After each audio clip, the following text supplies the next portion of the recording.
Зөгнөлт миний сувг тавтай морил лайк, subscribe дарж сайхан сэтгэл үлдээж намайг дэмжсэн та бүхэндээ чин сэтгэлээсээ баярлалаа. 2025 оны Матрийн ордны Таро тасархайхий за 1-р сард High Priestess гарч ирсэн байгаа. Энэ карт маань зүн, совин, мэрэгэн ухаантай эмэгтэйг илэрхийлдэг. 1 сард та дотоод өөрийн дуу хоолой зүн, совингоос илүү дагах нь зөв гэдгийг зөвлөмөр байна. За магадгүй 1 сард та мөн далд ертөнцтэй холбоотой хэн нэгнтэй холбогдох, үйлчлүүлэх, мэдээ авах, зөвлөгөө авах зүйл тохиолдож болох юм. За мөн энэ дээр нэмээд 1 карт татъя. Тэр карт маань King of Pentacles. За зоосны хаан гарч ирсэн байна. Энэ бол материаллык болон санхүүгийн байдал маш тогтвортой, амжилттай хүнийг илэрхийлдэг. 1 сард таны санхүүгийн байдал маш тогтвортой, элбэг дэлбэг хангалуун байхаар харагдаж байна. За нөгөө талаасаа зоосны хаан бол таны зөвлөх, удирдлага, дарга, захирал, за магадгүй таны санхүүгийн дэмжлэг үзүүлдэг хүн, таны аав, өвөө, ах, за ойр дотны хүн байж болох юм. Энэ 1 сард аливаа асуудлыг өөрийн зүн совингоороо шийдвэрлэж санхүү болон ажил мэргэжил харилцааны талбар дээр том амжилт гаргах магадaltaй. 2 сар.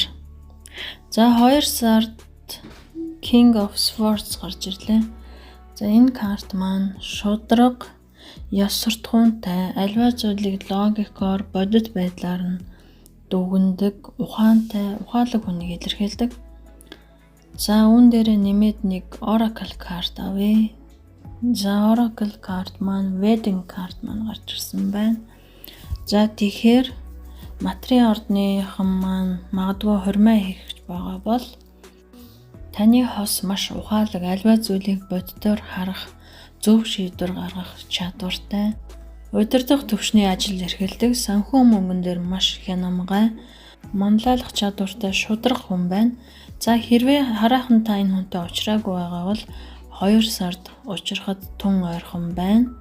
Энэ хүн гэхдээ гаднаасаа харахад жоохон хүүтэн хүндий юм шиг харагддаг боловч уг хүн нь маш зөв хүн байхаар байна. Магадгүй энэ та өөрөө ч байж болох юм. За хэрв та өөрөө мөн бол энэ сард хурмаа хийхээр шийдвэр гаргахаар харагдаж байна. Харин хосуудын хувьд бол маш эрүүл зөв сайхан харилцаа байна шүү гэж хэлмээр байна.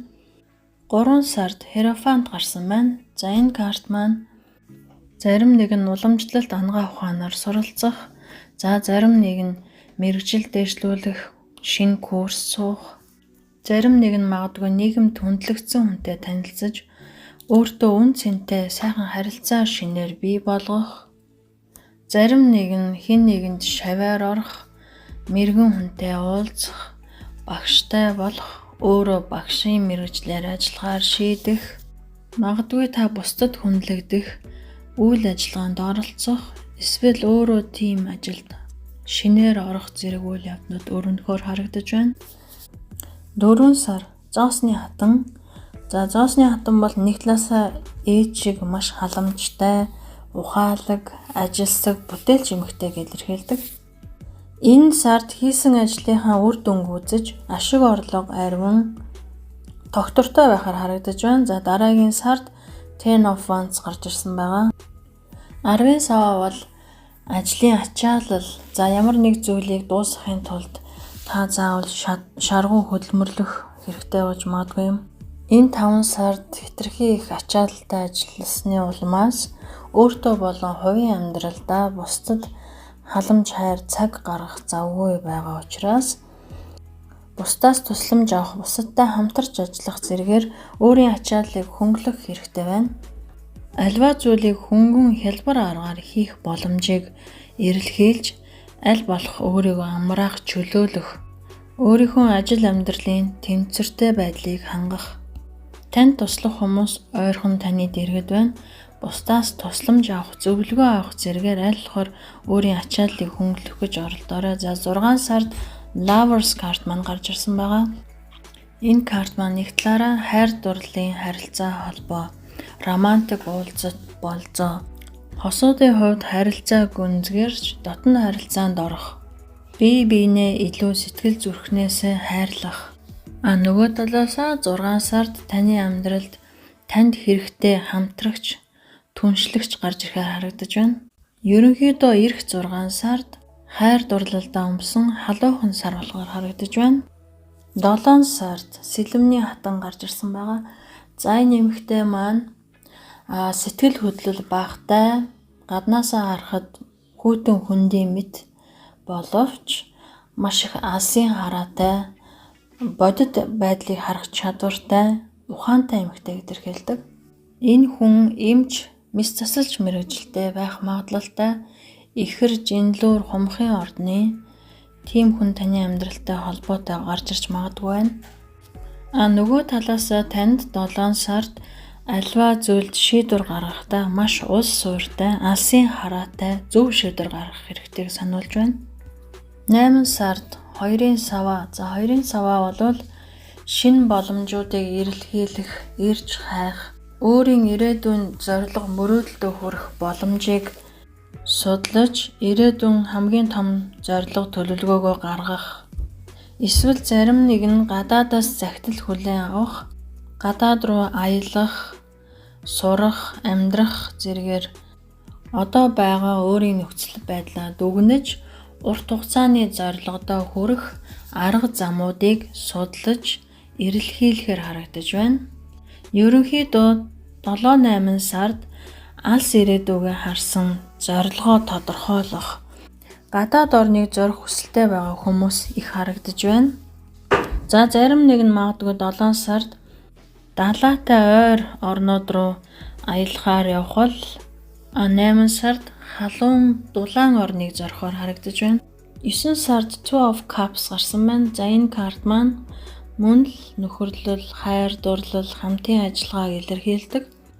Хосуудын хоёр биенээ гэсэн хайр дурлалын гүн харилцаа холбоог илэрхийлдэг. 7-8 сард хөдөө гадаа эсвэл гадаад орныг зорих хүсэлтэй хүмүүс их байгаа бол зарим нэг нь магадгүй 9 сард хосоороо гадаад руу хамт явах шийдвэр гаргаж магадгүй байна. Зарим нэг нь гадаадд байгаа хос дээр очих боломж гарч магадгүй харагдаж байна. 10 сард 9-ийн зоос. За 9-ийн зоос бол альва зүйлийн үр шимийг үзэж үр дүнг харах цаг болсон гэсэн үг. За тэр нь юу гэсэн үг вэ гэхээр 10 сар санхүүгийн эрхчлөөнд хүрэх том боломжтой харагдаж байна. 11 сард Two of Pentacles гарсан байна. За энэ карт маань альва зүйлийн тэнцвэрийг хадгалах. За магадгүй 11 сард материал орныхон маань олон ажлыг зэрэг хийх хэрэгтэй болж магадгүй юм. Ажлын ачаалал болон гэр бүлийн харилцааг аль болох тэнцвэртэй байлгах. 11 сард өөрийн санхүүгийн байдал төсөвтөө тохируулан санхүү мөнгийг зөв зарцуулах. Хэтэрхий өрөлгөн байж болохгүйг 11 сард анхааруулж байна. 12 сард Five of Pentacles гарч ирсэн байна. За энэ карт маань бага зэрэг санхүүгийн хүндрэл гарч болзошгүй харагдаж байна. За тэгэхээр найз нөхөд болон гэр бүлээсээ тусламж авах, за өөрийн нөхцөл байдлыг сайдар дүгнэж, ямар шийдэл байгааг олж харах. Энэ хүндрэлтэй байдал нь төр зурих гэдгийг санах хэрэгтэй. Нэмэлтээр нэг карт татаж үзье. Strength буюу хүч, дотоод хүч, төвчээр гэсэн карт гарч ирсэн байна. За энэ карт маань өөрийгөө зоригжуул, зоригтой бай. Сэтгэлийн тэнхээ, ухаалаг байдал, өөрийгөө захирах чадварыг илэрхийлдэг. Энэ сард та өөрийн айдас, сөрөг мэдрэмжүүдийг зөв удирдах, өөртөө итгэлтэй байж, сорилтыг даван туулах хэрэгтэй. Five of Pentacles бага зэрэг санхүүгийн хүндрэл гарч болзошгүй илэрхийлдэг. Strength бол ямар ч сорилт таны өмнө гарч ирсэн, та үнийг давах бүрэн хүч чадалтай гэдгийг илэрхийлж байгаа юм. 11 сард 2-ын зоосон дээр санхүүгээ зөв зохицуул гэж сануулж байсан бол 12 сард 5-ын зоос гарч ирлээ. Бага зэрэг санхүүгийн хүндрэл гарч магадгүй. 10 сард танд маш их санхүүгийн урсгал мөнгө орж ирэхээр харагдаж байсан. Тэгэхээр 10 сард орж ирсэн тэр их мөнгийг 11-12 сард ямар ч шаардлагагүй зүйлд үр ашиггүй зарцуулалт хийснээр бага зэрэг санхүүгийн хүндрэлд орохоор харагдаж байна. Тэгэхээр энээс урьдчилан сэргийлэх хэрэгтэй. Хамгийн сүүлийн карт бол хүчтэй байгаарай гэсэн карт гарч ирсэн байна. Та хүчтэй байвал бүгдийг ялан дийлэх чадвар боломж танд байна гэсэн үг. За ингээд 2025 он бол таны хувьд маш их орлого мөнгө орж ирэхээр харагдаж байна. Гадаад дотоодын аялал харагдаж байна. Хурим найр харагдаж байна. Хайр дурлал, хосын харилцаа маань маш их гал ассан халуухан байхаар харагдаж байна. За ингээд дараагийн астрологийн зурхаагаараа төр үйлчлэл